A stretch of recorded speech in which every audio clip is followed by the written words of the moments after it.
नमस्कार, मी देवयानी गायकवाड. SP9 मराठीमध्ये आपलं स्वागत. पाहुयात आजच्या टॉप 9 न्यूज. सहकार क्षेत्रातील दीपस्तंभ स्वर्गीय राजे विक्रमसिंह घाटगे यांच्या जयंतीनिमित्त शाहू कला क्रीडा सांस्कृतिक मंडळ व श्रीमंत जयसिंगराव घाटगे विद्या मंदिर हायस्कूल यांच्या संयुक्त विद्यमाने घेण्यात आलेल्या विविध स्पर्धांचा बक्षीस वितरण सोहळा संपन्न झाला. सहकार क्षेत्रातील दीपस्तंभ स्वर्गीय राजे विक्रमसिंह घाटगे यांच्या जयंतीनिमित्त शाहू कला क्रीडा सांस्कृतिक मंडळ व श्रीमंत जयसिंगराव घाटगे विद्या मंदिर यांच्या संयुक्त विद्यमाने घेण्यात आलेल्या विविध स्पर्धांचा बक्षीस वितरण समारंभ मोठ्या उत्साहात पार पडला.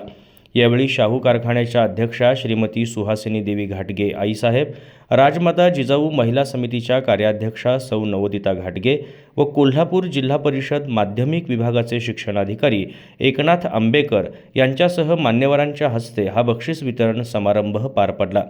स्वर्गीय राजेसाहेबांच्या जयंतीचे औचित्य साधून विद्यार्थ्यांच्या कलागुणांना वाव देण्यासाठी चित्रकला आणि वक्तृत्व स्पर्धेचे आयोजन करण्यात आले होते. शालेय जीवनात अभ्यासाबरोबरच इतर कलेचीही तितकीच गरज असते. या कलांना व्यासपीठ मिळवून देण्याचं काम अशा स्पर्धांच्या माध्यमातून केलं जातं. त्या संदर्भात राजे विक्रमसिंह घाटगे सतत जागरूक असायचे. विद्यार्थ्यांच्या कलागुणांना वाव देण्यासाठी त्यांनी आजपर्यंत अनेक वक्तृत्व स्पर्धा, चित्रकला स्पर्धा आणि विविध स्पर्धांचं आयोजन केलं होतं. त्यांचाच आदर्श डोळ्यासमोर ठेवत त्यांच्याच जयंतीनिमित्त अशा स्पर्धांचं आयोजन केल्याबद्दल विजेत्या आणि सहभागी स्पर्धकांनी आयोजकांचे आभार मानले.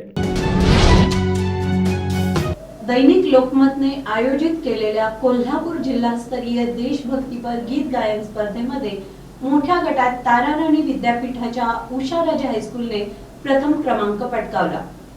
शनिवार दिनांक 12 ऑगस्ट 2023 रोजी संगीत सूर्य केशवराव भोसले नाट्यगृह कोल्हापूर येथे भव्य देशभक्तीपर समूह गीत गायन स्पर्धा आयोजित केल्या गेल्या होत्या.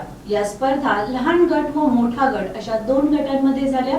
मोठ्या गटामध्ये कोल्हापूर जिल्ह्यातील एकूण 14 शाळांनी सहभाग घेतला होता. दैनिक लोकमतच्या वतीने शनिवार दिनांक 12 ऑगस्ट 2023 रोजी संगीत सूर्य केशवराव भोसले नाट्यगृह कोल्हापूर येथे भव्य देशभक्तीपर गाण्यांच्या समूहगीत स्पर्धा आयोजित केल्या होत्या. या स्पर्धा लहान गट आणि मोठा गट अशा 2 गटांमध्ये पार पडल्या. मोठ्या गटामध्ये कोल्हापूर जिल्ह्यातील एकूण 14 शाळांनी सहभाग घेतला होता. उषाराजे हायस्कूलने अवघ्या एका दिवसात शहीदो तुमको मेरा सलाम या हिंदी भाषेतील समूहगीताची तयारी करून या स्पर्धेत समूहगीताचे उत्तमरित्या सादरीकरण केले. प्रथम क्रमांकाच्या चषकाचा मान उषाराजे हायस्कूलला मिळाला. या समूहगीतासाठी संगीत दिग्दर्शन आणि मार्गदर्शन संगीत शिक्षक डॉक्टर आझाद नायकवडी यांनी केलं होतं. गणेश औंधकर यांनी हार्मोनियमवर साथ दिली होती, तर सौ तळेकर PS मॅडम यांनी संघ सहाय्यक म्हणून काम पाहिलं. उषाराजे हायस्कूलच्या समूहगीत संघाला ताराराणी विद्यापीठाचे कार्यकारी अध्यक्ष डॉक्टर क्रांतिकुमार पाटील, संस्थेचे सचिव प्राजक्त पाटील, मुख्याध्यापिका सौ शोभा चौधरी, उपमुख्याध्यापिका सौ जमेनीस, पर्यवेक्षक मिठारी पुजारी यांचे बहुमोल मार्गदर्शन लाभले. कोतोली खिंडीतील पिकअप शेड अज्ञातांनी पाडण्याचा प्रयत्न केलाय. पन्हाळा तालुक्यातील कोतोली खिंडीमध्ये अनेक वर्षांपासून या ठिकाणाहून नांदगाव, नांदारी, कोल्हापूर, बाजारभोगाव, करंजफेन, बरकीला जाण्यासाठी प्रवासी या पिकअप शेडचा वापर करत असतात. पण रात्रीच्या वेळी अज्ञातांनी पिकअप शेडचा अँगल कापून बाजूच्या भिंतीही पाडण्याचा प्रयत्न केलाय. त्यामुळे आता प्रवाशांना रस्त्याच्या शेजारी उभं राहावं लागत आहे. पन्हाळा तालुक्यातील कोतोली खिंडीमध्ये अनेक वर्षांपासून STचे पिकअप शेड आहे. या ठिकाणी नांदगाव, नांदारी, कोल्हापूर, बाजारभोगाव, मळापुढे मार्गे करंजफेन, बरकीला जाण्यासाठी या पिकअप शेडचा वापर प्रवासी करत असतात. पण रात्रीच्या वेळी अज्ञाताने पिकअप शेडचा अँगल कापला आणि बाजूच्या भिंती पाडण्याचा प्रयत्न केला. त्यामुळे प्रवाशांना रस्त्याच्या शेजारीच आता उभं राहावं लागतंय. कोतोली फाटा ते नांदगाव रस्त्याचे काम सुरू असून प्रवाशांनी रस्त्याच्या शेजारी उभे राहिल्याने अपघाताची शक्यता निर्माण झाली आहे. याबाबत ST महामंडळ विभागाशी चर्चा करून अज्ञाताविरोधात पन्हाळा पोलिसात गुन्हा दाखल करण्यात येणार असल्याची माहिती उपसरपंच प्रकाश पाटील यांनी दिली आहे. मराठा समाजाच्या सामाजिक, शैक्षणिक, आर्थिक विकासासोबतच मराठा आरक्षण आणि सुविधांसाठी गठीत मंत्रिमंडळ उपसमितीची बैठक आज मंत्रालयात संपन्न झाली. यात दिनांक 9 सप्टेंबर 2020 ते 5 मे 2021 दरम्यान SEBC मधून EWS विकल्प घेतलेल्या उमेदवारांच्या नियुक्ती संदर्भात उच्च न्यायालयात याचिका दाखल करण्यात आली असल्याचे नमूद करून याबाबत शासन सकारात्मक पाठपुरावा करेल असे स्पष्टीकरण देण्यात आले। मराठा समाजाच्या सामाजिक, शैक्षणिक, आर्थिक विकासाबरोबरच मराठा आरक्षण आणि सुविधांसाठी गठीत मंत्रिमंडळ उपसमितीची बैठक आज मंत्रालयात संपन्न झाली। 9 सप्टेंबर 2020 ते 5 मे 2021 दरम्यान SBC मधून EWS विकल्प घेतलेल्या उमेदवारांच्या नियुक्ती संदर्भात उच्च न्यायालयात याचिका दाखल करण्यात आली असल्याचे नमूद करून याबाबत शासन सकारात्मक पाठपुरावा करेल असे स्पष्ट करण्यात आले। तसेच मराठा समाजाच्या सामाजिक, शैक्षणिक व आर्थिक विकासासोबतच मराठा आरक्षण आणि सुविधांसाठी शासन सकारात्मक असल्याचा विश्वास सुद्धा या बैठकीत व्यक्त करण्यात आला। यावेळी सार्वजनिक बांधकाम मंत्री, सार्वजनिक उपक्रम दादाजी भुसे, राज्य उत्पादन शुल्क मंत्री शंभूराज देसाई, आमदार प्रवीण दरेकर, अण्णासाहेब पाटील महामंडळाचे अध्यक्ष तथा माजी आमदार नरेंद्र पाटील, उच्च व तंत्रशिक्षण विभागाचे प्रधान सचिव विकास रस्तोगी, विधी व न्याय विभागाचे सचिव नीरज धोटे, गृह विभागाचे प्रधान सचिव दिनेश वाघमारे, सामान्य प्रशासन विभागाचे सचिव सुमंत भांगे, अण्णासाहेब पाटील आर्थिक विकास महामंडळाचे व्यवस्थापकीय संचालक मंगेश मोहिते आणि संबंधित अधिकारी उपस्थित होते। शिर्डी येथे आयोजित महाराष्ट्र शासनाच्या अत्यंत महत्त्वाकांक्षी आणि लोककल्याणकारी शासन आपल्या दारी कार्यक्रमामध्ये मुख्यमंत्री एकनाथ शिंदे आणि अजितदादा पवार यांच्या सोबत सहभागी झालो।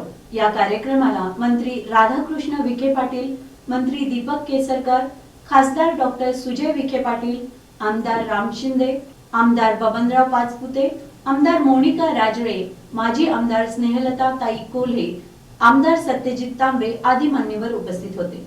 शिर्डी येथे शासन आपल्या दारी हा उपक्रम आयोजित करण्यात आला होता। या कार्यक्रमामध्ये उपमुख्यमंत्री देवेंद्र फडणवीस यांनी आपल्या भावना व्यक्त केल्या। महाराष्ट्र शासनाच्या अत्यंत महत्त्वाकांक्षी आणि लोककल्याणकारी शासन आपल्या दारी कार्यक्रमामध्ये मुख्यमंत्री एकनाथ शिंदे आणि अजितदादा पवार यांच्यासोबत सहभागी होता आले।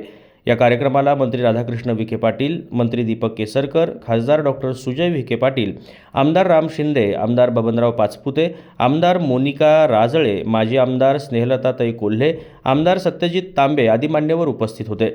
महाराष्ट्र शासनाचा सदहेतू, प्रामाणिक प्रयत्न आणि उत्कृष्ट व्यवस्थापन यामुळे शासन आपल्या दारी ही मोहीम यशस्वी ठरली आहे। या अभियानामुळे आज समाजातील शेवटच्या माणसाला शासनाच्या विविध लोककल्याणकारी योजनांचा लाभ कोणत्याही अडथळ्याविना मिळतोय। त्यामुळे शासनाने सुरू केलेल्या या उपक्रमाला नागरिकांचा चांगला प्रतिसाद मिळतोय।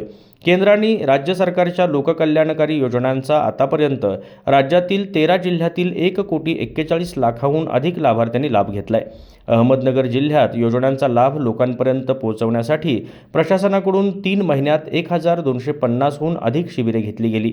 त्यामुळे आज केवळ एका कार्यक्रमाच्या मदतीने अहमदनगर जिल्ह्यातील 24,50,000हून अधिक लाभार्थ्यांना 3,900 कोटींचा लाभ झालाय।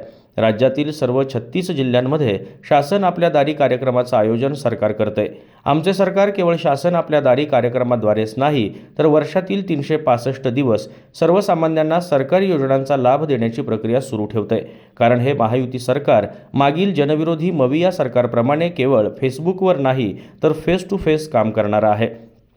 महायुती सरकारने संजय गांधी निराधार योजनेअंतर्गत पेन्शनचा लाभ 1,000वरून 1,500 रुपये केला। विद्यार्थ्यांसाठी शिष्यवृत्तीचा लाभ देखील 1,000 रुपयांवरून 7,500 पर्यंत वाढवला गेला। सरकार समाजाच्या विविध घटकांसाठी मोठ्या प्रमाणात काम करते। गेल्या वेळी शिर्डीमध्ये प्रधानमंत्री आवास योजनेअंतर्गत 3 लाख घरे बांधून देण्यात आली। आता मोदी आवास योजनेअंतर्गत ओबीसी, उपेक्षित, SBCना 10 लाख घरे दिली जाणार आहेत। राज्यात कुणीही बेघर राहू नये यासाठी राज्य सरकार प्रयत्न करते। निळवंडे धरणासाठी राज्य शासनाने मोठ्या प्रमाणात निधीचं वाटप केलंय। जिल्ह्यातील वर्षानुवर्षे प्रलंबित असलेल्या सर्व सिंचन योजनांना गतीसुद्धा दिली आहे। जिल्ह्याला दुष्काळमुक्त करण्यासाठी मोठ्या प्रमाणात महायुती प्रयत्न करते। आज दोन्ही उपमुख्यमंत्री, मुख्यमंत्री एकनाथ शिंदे यांच्या पाठीशी खंबीरपणे उभे आहेत। आमची फसवणूक करणाऱ्यांना आम्ही सत्तेच्या बाहेर ठेवलं। पंतप्रधान नरेंद्र मोदी यांनी देशामध्ये गरीब कल्याणाचा अजेंडा चालवलाय। जनतेचा त्यांच्यावर पूर्ण विश्वास आहे। त्यामुळे पुढच्या वर्षी फक्त पंतप्रधान नरेंद्र मोदीच लाल किल्ल्यावर भाषण करतील आणि विरोधकांनी हे कायमस्वरूपी लक्षात ठेवावं हे सांगायला सुद्धा उपमुख्यमंत्री देवेंद्र फडणवीस विसरले नाहीत।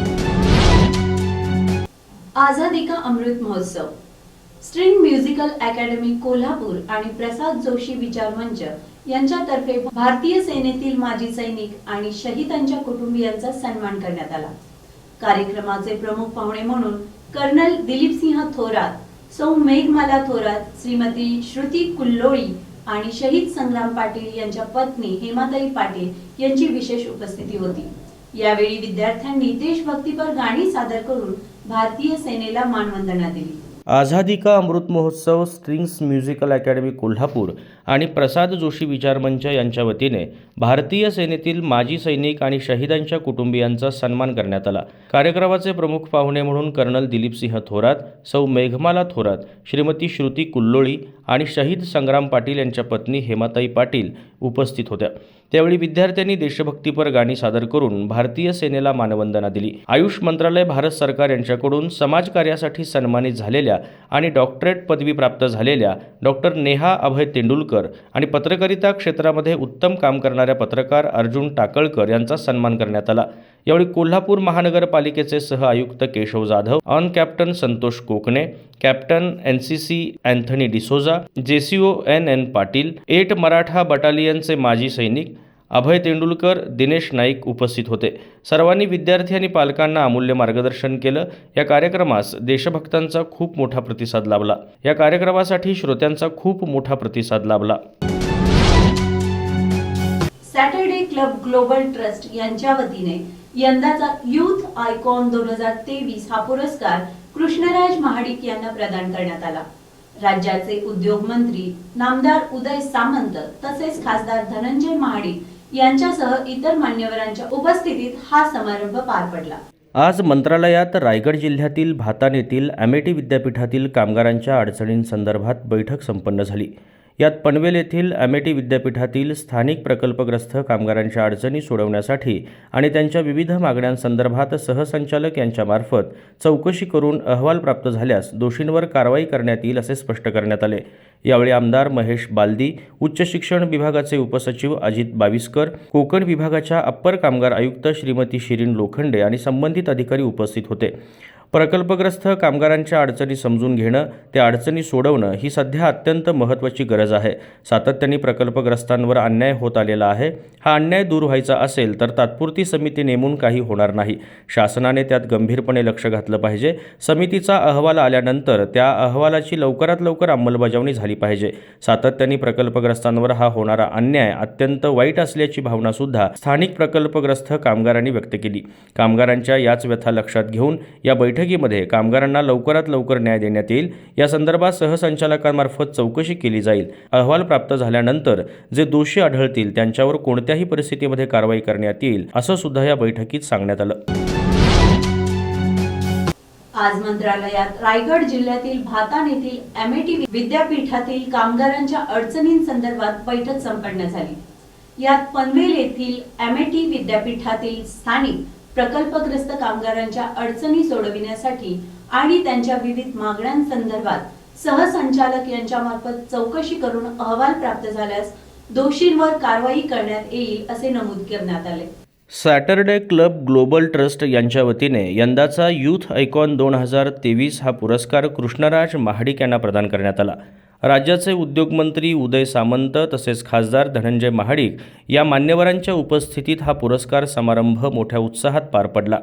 या निमित्तानं पुरस्काराला उत्तर देताना कृष्णराज महाडिक म्हणाले, ज्यांच्याकडून स्वतःचं एक वेगळं अस्तित्व निर्माण करण्याची प्रेरणा मला सातत्याने मिळाली, त्या माझ्या वडिलांसमोर हा पुरस्कार स्वीकारताना प्रचंड आनंद होतोय।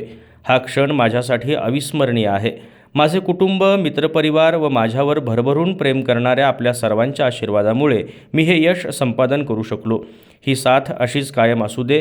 हा पुरस्कार म्हणजे माझ्या कार्याची पोचपावती तर आहेच, शिवाय माझ्यावर सोपवलेली एक जबाबदारी सुद्धा आहे। युवकांना संघटित करून विधायक कार्य करण्यास मी नेहमीच तत्पर राहीन। पुरस्कार दिल्याबद्दल त्याने आयोजकांचे मनापासून आभार मानले। या पुरस्कार सोहळ्यामध्ये चकोते उद्योग समूहाचे संस्थापक अण्णासाहेब चकोते यांना उद्योगरत्न 2023 हा पुरस्कार सुद्धा प्रदान करण्यात आला। या प्रसंगी पिराजी पाटील, पूनम शहा, सिद्धेश मोहिते, ज्योती पाटील, योगेश देशपांडे, निलेश पाटील, विशाल महाडिक, हर्षवर्धन भुरके, सुहास फडणीस, विनीत बनसोडे, मिलिंद पाटील, संतोष पाटील पाटील, TR पाटील, डॉक्टर मिलिंद परीख, संजय शेटे आदी मान्यवर उपस्थित होते. स्वातंत्र्याच्या अमृत महोत्सवी वर्षाचे समारोप पर्व मेरी माती मेरा देश अर्थातच माझी माती माझा देश या अभियानानिमित्त राज्य शासनाच्या सांस्कृतिक कार्य विभागातर्फे काल सायंकाळी राजभवनातील दरबार हॉल येथे 7 सह्याद्रीची भूमी महाराष्ट्राची आणि 350व्या शिवराज्याभिषेक वर्ष सोहळ्यानिमित्त शहाजीराजे भोसले यांच्या प्रतिमेवर आधारित पोस्ट तिकिटांचा अनावरण समारंभ पार पडला. स्वातंत्र्याच्या अमृत महोत्सवी वर्षाचे समारोप पर्व मेरी माती मेरा देश अर्थात माझी माती माझा देश या अभियानानिमित्त राज्य शासनाच्या सांस्कृतिक कार्य विभागातर्फे आज सायंकाळी राजभवनातील दरबार हॉल येथे 7 सह्याद्रीची भूमी महाराष्ट्राची आणि 350व्या शिवराज्याभिषेक वर्ष सोहळ्यानिमित्त शहाजीराजे भोसले यांच्या प्रतिमेवर आधारित पोस्ट तिकिटांचा अनावरण समारंभ आयोजित करण्यात आला होता. भारतीय स्वातंत्र्य लढ्याच्या इतिहासात महाराष्ट्राची भूमिका अत्यंत महत्त्वाची होती. या राज्याने स्वातंत्र्य लढ्याला नेतृत्व दिले. प्रधानमंत्री नरेंद्र मोदी यांच्या स्वप्नातील विकसित भारत घडवण्यासाठी महाराष्ट्राची भूमिका महत्त्वाची असल्याचं मत राज्यपाल रमेश बैस यांनी व्यक्त केलं. भारतीय स्वातंत्र्याचे अमृत महोत्सवी वर्ष आपण नुकतेच साजरे केले. स्वातंत्र्याचे अमृत मिळवण्यासाठी अनेकांनी बलिदान दिले. त्यांना अभिवादन करण्यासाठी माझी माती माझा देश हा उपक्रम राबवण्यात येत असल्याचं मुख्यमंत्री एकनाथ शिंदे यांनी सांगितलं. महाराष्ट्रातून स्वातंत्र्याचा हुंकार उठला होता. याच महाराष्ट्रात छत्रपती शिवाजी महाराज, छत्रपती संभाजी महाराज यांनी आदर्श राज्य निर्माण केले. त्यांनी सर्वसामान्यांच्या कल्याणाचा वस्तुपाठ घालून दिला. त्याच मार्गावरून राज्य शासनाची वाटचाल सुरू असल्याचं मतसुद्धा मुख्यमंत्र्यांनी व्यक्त केलं. भारत देश सुजलाम सुफलाम होता. या देशाचे आकर्षण जगाला होते. त्यातूनच भारतावर आक्रमणे झाली. प्रधानमंत्री नरेंद्र मोदी यांच्या नेतृत्वाखाली भारताला आणखी सुजलाम सुफलाम करण्याचा प्रयत्न आपण करणार असल्याचं मत सांस्कृतिक कार्यमंत्री सुधीर मुनगंटीवार यांनी व्यक्त केलं. यावेळी उपमुख्यमंत्री देवेंद्र फडणवीस, उपमुख्यमंत्री अजित पवार, विधानसभेचे अध्यक्ष ॲडव्होकेट राहुल नार्वेकर, शालेय शिक्षण मराठी भाषा मंत्री तथा मुंबई शहराचे पालकमंत्री दीपक केसरकर, मुख्य सचिव मनोज सौनिक, सांस्कृतिक कार्य विभागाचे सचिव विकास खारगे, टपाल विभागाचे पोस्ट मास्तर जनरल अमिताभ सिंह, राज्यपालांचे प्रधान सचिव संतोष कुमार आदी उपस्थित होते. यावेळी मान्यवरांच्या हस्ते गॅझेटर विभागातर्फे प्रकाशित करण्यात आलेल्या मराठी भाषेतील महाराष्ट्रातील समाज सुधारक, विचार प्रवर्तक आणि हिंदी भाषेतील स्वातंत्र्य संग्राम में महाराष्ट्र का योगदान या पुस्तकाचं प्रकाशन सुद्धा करण्यात आलं. तसेच अनेक कलावंतांनी या कार्यक्रमाच्या निमित्तानं देशभक्तीपर गीते सादर केली. याचबरोबर आजच्या टॉप 9 न्यूज इथेच संपल्यात. पुन्हा भेटूयात नवीन बातम्यांसह. तोपर्यंत पाहत राहा SP9 Marathi. Your time, your news.